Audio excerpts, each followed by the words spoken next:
అసలు ఏం జరిగింది ఏంటి ఫస్ట్ తన వర్షన్ కూడా విందాం. అందరూ థంబ్నెయిల్స్ పెట్టేస్తున్నారు కదా, కెవిన్ అనే పర్సన్ ఇప్పుడు ఏంటి అంటే లావణ్య కొత్త బాయ్ ఫ్రెండ్ అంట అనేది అందరికీ తెలుసు. బాయ్ ఫ్రెండ్ అని చెప్పలేదండి. లావణ్య బాయ్ ఫ్రెండ్ అడిగినా కూడా మీరు తను ఫ్లర్ట్ చేసింది, మీరు నేను కూడా ఫ్లర్ట్ చేశానని చెప్పేసి చెప్పాను.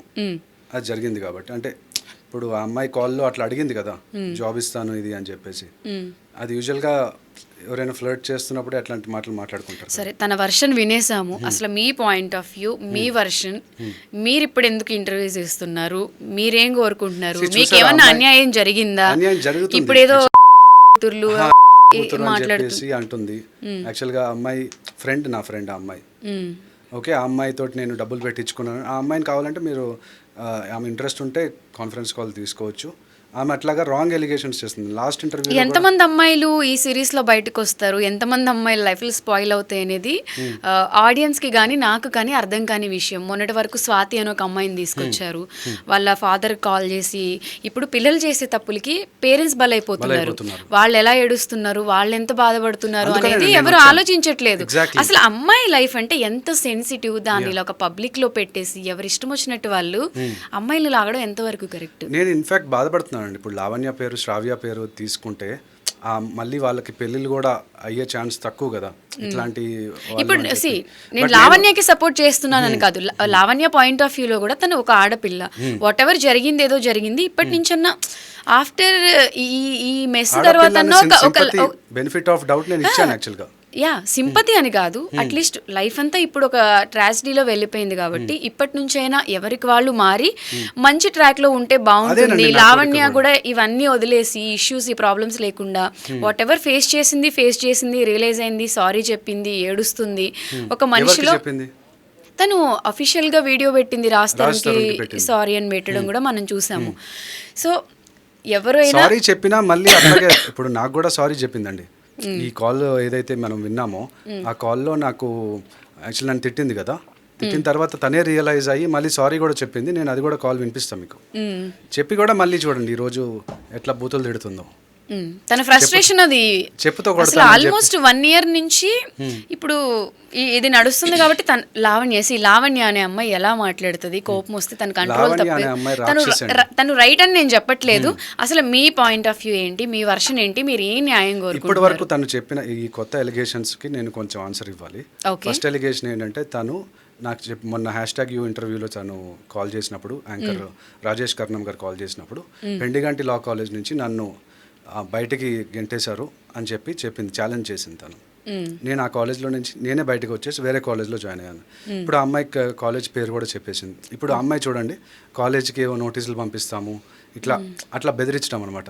నేను నా ఫ్రెండ్స్ ఎవరైతే ఉన్నారో వాళ్ళందరినీ లాగడము, పెంట చేస్తాను అని కూడా చెప్పింది. శ్రావ్యాన్ని లాగడం కాన్ఫరెన్స్లో కాల్లో. ఇప్పుడు ఈ మధ్య కొత్త నా ఫ్రెండ్ ఎవరైతే ఉన్నా శ్రేయ అనే అమ్మాయి, ఆ అమ్మాయినికి చేయడము, ఇట్లాంటివన్నీ చేస్తూ ఉంటుంది. ఆ అమ్మాయి క్యారెక్టర్ అది. బేసిక్లీ అందరినీ లాగేసి అందరి ముందు పెంట చేసి తను ఏదో అసలు సరే లావణ్య పెంట చేస్తుంది, అందరినీ లాగుతుంది. మీరు ఎందుకు లావణ్య లైఫ్ లోకి వెళ్ళారు? లావణ్య మీ లైఫ్ లోకి వచ్చిందా? మీరు లావణ్య లైఫ్ లోకి? I definitely regret going into Lavanya's life.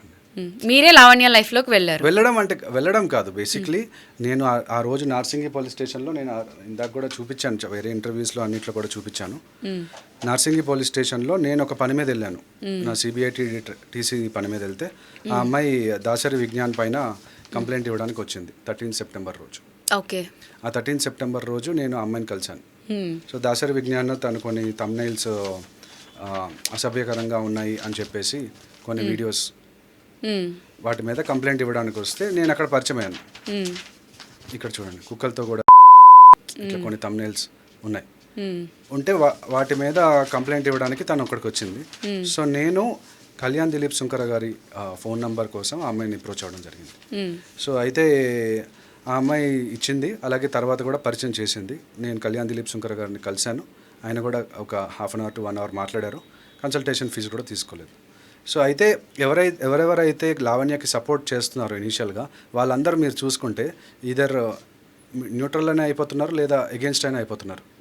మీరు చూడండి ఇప్పుడు ఫర్ ఎగ్జాంపుల్ కళ్యాణ్ దిలీప్ శంకర్ గారు చూసుకోండి. సరే ఇదంతా ఇష్యూ అవుతుంది, మీకు ఆల్రెడీ తెలుసు ఏం జరిగింది ఏం జరుగుతుంది, నాకు కొంతవరకు ఆ అమ్మాయి ఏ ఫ్రస్ట్రేషన్ లో ఉంది, అమ్మాయి ఫ్రస్ట్రేషన్ లో ఉంది, మూడ్ స్వింగ్స్ ఉండొచ్చు. నేను లావణ్యతో చాలా సార్లు కాల్లో మాట్లాడినప్పుడు కూడా చెప్పాను, నేను 100% నేను మీకు సపోర్ట్ కాదు, మీ సైడ్ తప్పులు ఉన్నాయని నేను లావణ్యకు కూడా చెప్పాను. తను చేసిన తప్పులు తనకి తెలుసు, తను కూడా రిగ్రెట్ ఫీల్ అవుతుంది, తను చేసిన తప్పులకి తను కూడా బాధపడుతుంది. ఇప్పుడు నేను లావణ్య సైడ్ మాట్లాడట్లేదు, లావణ్య మీద సింపతి చూపించట్లేదు, వన్ సైడ్ అసలు మాట్లాడట్లేదు. నేను మిమ్మల్ని స్ట్రైట్గా అడిగే క్వశ్చన్ ఏంటంటే, లావణ్య లైఫ్లో ఏం జరిగింది ఏం జరుగుతుంది అనేది 2 తెలుగు రాష్ట్రాల్లో ఉన్న ఆడియన్స్ అందరికీ తెలుసు. ఇంత తెలిసినప్పుడు మీరెందుకు అనద్దు, మెజారిటీ మందికి తెలిసి ఉండొచ్చు, మైనారిటీ వాళ్ళకి తెలుసు, మీకు తెలియక ఇప్పుడు తెలియక నేను చూసిన 1-2 ఇది అస్సలు ఒప్పుకోలేదు. మీకు తెలియక అంటే ఇప్పుడు లావణ్య రాక్షసి అసలు మీరు అమాయకుడు ఇన్నోసెంట్ అన్న రేంజ్ లో మీరు చెప్తున్నారు. ఇది ఎంతవరకు కరెక్ట్? మీరు అలానే అనిపిస్తుందా లేదా ఆయన మాట్లాడే వర్షన్? నేను ఇన్నోసెంట్ అనట్లేదు, నేను లావణ్య రాక్షసి అంటే రాక్షసి ఎందుకంటున్నానంటే అమ్మాయి మాట్లాడే మాటలు చూస్తే ఇప్పుడు మనం ఎవరైనా బ్లాక్ చేయాల్సి వస్తుంది. ఇప్పుడు మీరే చెప్పారు ఇందాక బ్లాక్ చేశానని చెప్పేసి కదా.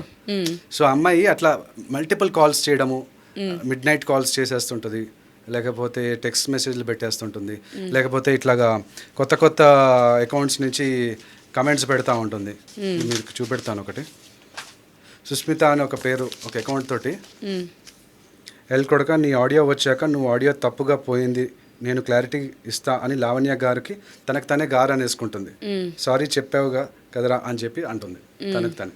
అది ఎందుకు అంటున్నానంటే తన వాయిస్ ఏంటి, తన ఎట్లాంటి మాటలు మాట్లాడుతుందని నాకు తెలుసు. ఇక్కడ కూడా చూడండి, మన్నేపల్లి రామారావు అంటే వాళ్ళ ఫాదర్ పేరు. మరి వాళ్ళ ఫాదర్ చేశారా లేకపోతే తను చేసిందో నాకు తెలియదు కానీ, ఒరే నా కొడకల్లారా అంటే మా ఇద్దరిని, శేఖర్ భాషని నన్ను కలిపి, మీ ఇద్దరు మీ నోర్లు మూసుకోండ్రా నా కొడుకులు అని చెప్పేసి పెట్టింది. కానీ నేను పెట్టాను, Mannepalli Lavanya father please take your daughter to a psychologist and reform her, if not society will have to reform her అని చెప్పేసి. సో అట్లాగా ఆ అమ్మాయి మీరు చూస్తే కనుక ఇప్పుడు కూడా తన ఇష్యూ ఏంటి అని మాట్లాడకుండా పక్కన వేరేవి ఇప్పుడు కొత్త అమ్మాయిని లావడానికి ట్రై చేస్తుంది, లేకపోతే ఇప్పుడు కొన్ని ఎలిగేషన్స్ చేసింది, ఆ డబ్బుల కోసం అంట లేకపోతే సెక్స్ కోసం అని నేను చేస్తున్నట్టు. ఆ అమ్మాయిని పిలిపించండి, ఈ శ్రేయ అని చెప్పిన అమ్మాయి ఉంది కదా, ఆ అమ్మాయి ఫోన్ అయినా చేయండి, లేకపోతే నేను ఓపెన్ ఛాలెంజ్ చేస్తున్నాను లావణ్యకి, లేదంటే డైరెక్ట్గా రమ్మని చెప్పండి స్టూడియోకి, చెప్పుతో కొడతా అంటుంది కదా, చూద్దాం ఎవరు కొడతారు.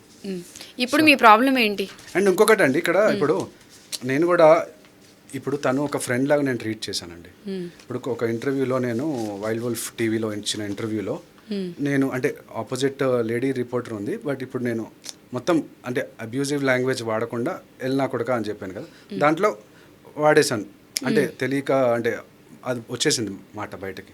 సో అయితే ఒక అతను మోహన్ ఏక్యూఐ అని ఒక అతను దానివల్ల అంటే ఒక అతను పెట్టాడు అనమాట, ఇండీసెంట్ పీపుల్ గురించి మాట్లాడినప్పుడు ఇండీసెంట్గానే ఉండాలి అని చెప్పి ఒక అతను పెడితే, దానికి దానివల్ల ఉన్న రెస్పెక్ట్ పోతుంది. As I meant Shekhar was talking well, Shekhar Basha was talking well, but the other guy, ante nenu don't know where to speak what that to in front of a lady reporter. That's a minimum common sense. The cause he is fighting for is very good annadu. Nenu pettanu, thanks for your feedback, I will talk more decently in my next interviews and.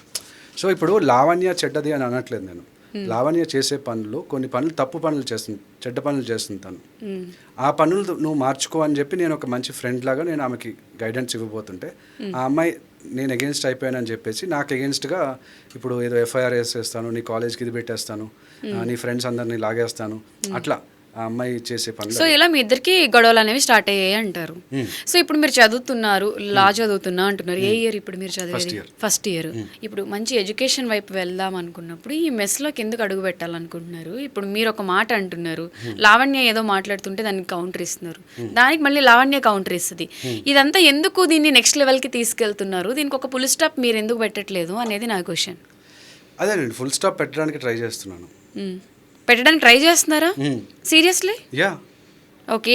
A kind of full stop అంటే లావణ్యతో ఇంకెటువంటి issues, ఎటువంటి conversation ఏం పెట్టుకోకుండా ఇక్కడితో ఆపేద్దాం అనుకుంటున్నారా, లేకపోతే తను allegations చేసిందని మీరు ఫీల్ అవుతున్నారు కాబట్టి మీరు కౌంటర్ ఇవ్వాలని అనుకుంటున్నారా? కౌంటర్ ఇవ్వాలని అనుకుంటున్నాను. ఇప్పుడు ఏజ్ గురించి కూడా మీరు అడిగారు, అది ఫుల్ స్టాప్ పెడతా అన్నారు, ఇప్పుడు కౌంటర్ ఇవ్వాలనుకుంటున్నా అని మీరే అంటున్నారు. కౌంటర్ ఇవ్వాలండి డెఫినెట్గా. కౌంటర్ ఇవ్వకపోతే ఆ అమ్మాయి ఈ రోజు నా పైన పెడుతుంది, రేపొద్దున కొత్తోడి మీద పెడుతుంది, అట్లా పెట్టుకుంటూ వెళ్తుంది కదా. రాజ్ తరుణ్ మీద పెట్టింది, తర్వాత మస్తాన్ సాయి మీద పెట్టింది, తర్వాత ఇప్పుడు నా పైన పెడతానంటుంది.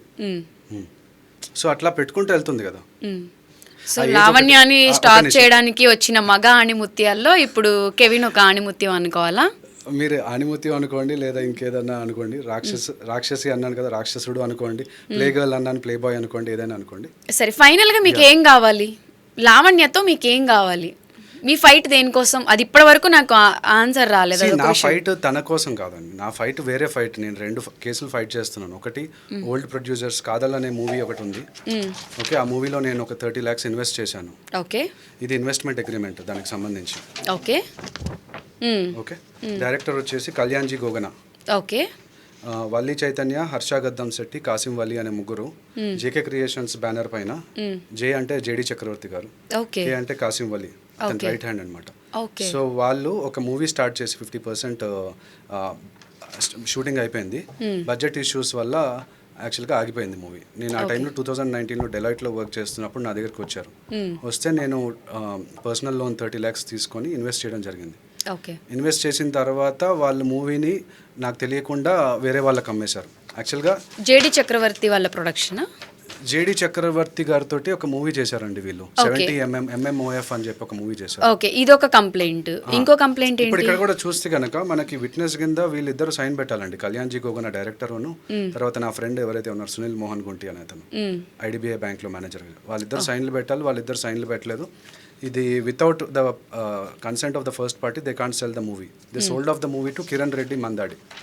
ఆయన నేనే రాజు నేనే మంత్రి అనే మూవీకి ప్రొడ్యూసర్. అట్లా సేల్ చేసేసారు. అదొక కేసు. సెకండ్ కేసు వచ్చేసి, ఆ కేసు గురించి నేను ఆయన దగ్గరికి వెళ్తే ఆయన నేనేమి చేయలేను, నా రేంజ్ నీ రేంజ్ కాదు, సురేష్ బాబు గారి రేంజ్, నువ్వు వాళ్ళ మీద కేసు పెట్టు అంటే 2021లో వాళ్ళ పైన క్రిమినల్ కేసు, 2022లో సివిల్ కేసు ఒకటి పెట్టానండి. కేసు పెట్టిన తర్వాత శ్రావ్య అనే ఒక అడ్వకేట్ తోటి పరిచయం ఏర్పడింది. ఆ అమ్మాయి నేను కలిసి కొచ్చికి వెళ్ళాము, కేరళకి. వెళ్ళినప్పుడు ఇప్పుడు ఆ అమ్మాయికి పేమెంట్ చేసిన ఇది గూగుల్ పే ట్రాన్సాక్షన్స్. సో అయితే కొచ్చికి వెళ్ళినప్పుడు నాతోటి కొంత ఖర్చు పెట్టించుకుంది. నేను అమ్మాయికి ముందే చెప్పాను ప్రొఫెషనల్ ఫీజు ఇది అని చెప్పేసి. అయితే ఖర్చు పెట్టించుకున్న తర్వాత నన్ను పెళ్లి చేసుకుంటానని కూడా చెప్పింది. చేసుకుంటానని చెప్పి మళ్ళీ ఇక్కడికి వచ్చిన తర్వాత నేను వైశ్య కమ్యూనిటీ, నువ్వు క్రిస్టియన్ అంటే నేను ఓసీ క్రిస్టియన్ అయినా కూడా తను మరి ఏమనుకుందో నాకు తెలియదు. ఇప్పుడు అమృత ప్రణయ్ స్టోరీ చూసాం మనం. అమృత ఎట్లా అయితే సపోర్ట్ చేసిందో ప్రణయ్కి అట్లా సపోర్ట్ చేయలేదు ఈ అమ్మాయి. సొసైటీ నన్ను దూరం పెడుతుంది అని చెప్పేసి నా పైన రాంగ్ కేసు పెట్టి ఫస్ట్ FIR చిక్కడపల్లిలో వేసింది. ఎవరు? శ్రావ్య అనే అమ్మాయి. తను ఎక్కడ ఉంటుంది? తను ఎవరు? చిక్కడపల్లిలో ఉంటుంది శ్రావ్య. సో ఆ అమ్మాయి షీ టీమ్స్కి కంప్లైంట్ ఇచ్చిందండి బేసిక్లీ. ఓకే, షీ టీమ్స్కి కంప్లైంట్ ఇస్తే దాని బేసిస్ మీద నా గ్యాడ్జెట్స్ అని ఇట్లా టేబుల్ మీద ఉన్న gadgets, 2 phones, 2 laptops, hard disk అన్నీ కూడా సీజ్ చేసేసారు. ఇప్పుడు యాక్చువల్గా లావణ్య ఏమంటుంది, ఎవరో అమ్మాయిలు ఫోటోలు వీడియోలు ఉన్నాయి అందుకనే సీజ్ చేశారు అంటుంది. సో ఇప్పుడు వాళ్ళిద్దరు కూడా సపోర్ట్గా మాట్లాడొచ్చు. మళ్ళీ మధ్యలో ఇన్స్టాగ్రామ్లో ఒక ఫేమస్ అడ్వకేట్ ఒక ఆవిడ ఉంది, నేహా దేవకట్టే అని చెప్పేసి, ఆవిడని తీసుకొస్తుంది. సో అందరినీ లాగుతుంది యాక్చువల్గా. సో ఇక్కడ ఏమైందంటే గ్యాడ్జెట్స్ సీజ్ చేశారండి నావి. దానికోసం నేను ఫైట్ చేస్తున్నాను. లాస్ట్ 1 year నుంచి కూడా నేను ఫైట్ చేస్తున్నాను. ఇక్కడ చూడండి, justice delayed is justice denied. My phones and laptops worth ₹5 lakhs were illegally and forcibly seized by the She Teams police and Chikadapalli police on January 8, 2024. Almost 430 days ago. Without providing me with Caesar report. నేను అనేది ఏంటంటే, ఇప్పుడు ఎవరిదైనా seize చేసేటప్పుడు Caesar report ఇవ్వాలి కదా. For example traffic challan ఉంది, traffic challan ఇవ్వకుండా మన బైక్ కీస్, కార్ కీస్ తీసేసుకున్నారు అనుకోండి, అది అన్యాయం కదా, లంచం కోసమే తీసుకున్నట్టు కదా. And for an IT employee, these gadgets are essential income generating tools and their confiscation has severely impacted my livelihood. నాకు జాబ్ పోయింది దానివల్ల. I need my gadgets back అని చెప్పి. సో నా ఫైట్ అది యాక్చువల్గా. ఓకే, సో ఆ ఫైట్లో ఈ మెస్ అంతా యాడ్ అయింది. ఓకే, సో ఫైనల్గా ఇంకొకటి ఏం చెప్పాలనుకుంటున్నానంటే, ఇప్పుడు కొంతమంది అడ్వకేట్స్ కమర్షియల్గా ఉన్నారు అని చెప్తే, ఈ మధ్యలో ఇన్స్టాగ్రామ్లో ఫేమస్ నేహా దేవకట్టే అని ఆమె, అడ్వకేట్ డి నేహా అని ఆవిడ నాకు కాల్ చేసి తను ఒక కమెంట్ పెట్టింది ఆ యూట్యూబ్ ఛానల్కి. RTV ఒక ఇంటర్వ్యూ ఇచ్చానండి, అది ఇంటర్వ్యూకి కమెంట్ పెట్టింది ఈవిడ, నేహా దేవకట్టే అని ఆవిడ. ఏమని అంటే, నేను అబద్ధాలు చెప్తున్నాను అని చెప్పేసి, తర్వాత మీడియా వాళ్ళు నా దగ్గర డబ్బులు తీసుకున్నారు అందుకనే ఇంటర్వ్యూలు చేస్తున్నాను. అది యాక్చువల్గా అబద్ధం, బ్లేటెంట్ లై. నేను మీడియా వాళ్ళకి ఎవరికి డబ్బులు ఇవ్వలేదు. వాళ్ళు నాకు ఒక ప్లాట్ఫామ్ ఇచ్చారు, నా బాధ నాకు నా బాధ నేను చెప్పుకోవడానికి. So thank you so much to all the media. So me support నాకు డెఫినెట్గా కావాలి. ఇక్కడ ఆమె నేహా దేవకట్టే అనే ఆమెను వాళ్ళ బాయ్ ఫ్రెండ్ హిమాయత్ హుస్సేన్ అనే ఒక అతను, బాయ్ ఫ్రెండో మరి ఫ్రెండో నాకు తెలీదు, ముస్లిం ఒక అతను కాల్ చేసి బూతులు తిట్టాడు యాక్చువల్గా. సో ఎందుకు అంటే లాయర్స్ అందరూ మంచోళ్ళము, అసలు నువ్వు మా మీద నువ్వు ఎట్లా ఫైట్ చేస్తావు అని చెప్పేసి. సో అందుకని నేను లీగల్ ఫ్రెటర్నిటీలోకి వచ్చి నా కేసు నేను ఫైట్ చేసుకుంటున్నాను. అంటే మంచి అడ్వకేట్స్ ఉంటారు, చెడ్డ అడ్వకేట్స్ కూడా ఉంటారు, మంచి పోలీస్ ఉంటారు, చెడ్డ పోలీస్ కూడా ఉంటారు. సో నేను అడిగేది మంచి పోలీస్ని నా సపోర్ట్ ఇవ్వమని చెప్పి, ఇట్లా అన్యాయం జరిగింది నాకు సపోర్ట్ చేయమని. అట్లాగే లాయర్స్ ఎవరైతే మంచి వాళ్ళు ఉన్నారో వాళ్ళ సుప్రీంకోర్టు అడ్వకేట్స్ ఎవరైనా ఉంటే నాకు కొంచెం సపోర్ట్ చేయండి. నేను ఈ కేసుని సుప్రీంకోర్టు వరకు తీసుకెళ్దాం అనుకుంటున్నాను. ఓకే, మీకు నిజంగా ఏదైతే అన్యాయం జరిగిందో ఆ మూవీ ప్రొడక్షన్ దీనికి సంబంధించి అంటే అది మీడియా తరపు నుంచి కానివ్వండి, జెన్యున్గా ఉన్న పోలీసులు కానివ్వండి, అడ్వకేట్లు కానివ్వండి మీకు సపోర్ట్ చేస్తారు. బట్ ఈ అమ్మాయిల విషయము, ఈ వీడియో రికార్డింగ్స్ ఇదంతా మాకు ఇష్యూ తెలియదు, ఇవన్నీ తెలియదు కాబట్టి సీసీటీవీ ఫుటేజ్ రికార్డ్ అయింది, అది ఆమె చెప్తుంది కదా ఇక్కడ. సీసీటీవీ ఫుటేజ్ గురించి చెప్తుంది ఆమె. Okay, so CCTV footage delete చేయని అంటుంది ఇక్కడ యాక్చువల్గా. ఓకే, సో ఫర్దర్గా మీరు ఏదైతే జెన్యున్గా మీ కేసులు ఫైల్స్ ఉంటే డెఫినెట్గా అందరి సపోర్ట్ మీకైతే ఉంటుంది. అది మీ ప్లేస్లో ఎవరున్నా కూడా ఇదే చెప్తున్నాం. ఇక్కడ ఫీమేల్కి సపోర్ట్, మీరు మేల్ అని చెప్పి మిమ్మల్ని ఇది చేయడం అలాంటివి ఏమి ఉండవు. సో ఫర్దర్గా మీ కేసు ఎక్కడి వరకు వెళ్తుంది, మధ్యలో ఇంకెన్ని వస్తాయి, ఏమైనా ఉన్నా కూడా మీది జెన్యూన్ అయితే మాత్రం 100% ఛానల్ సపోర్ట్ అయితే మీకు ఉంటుంది. అదైతే చెప్తాను.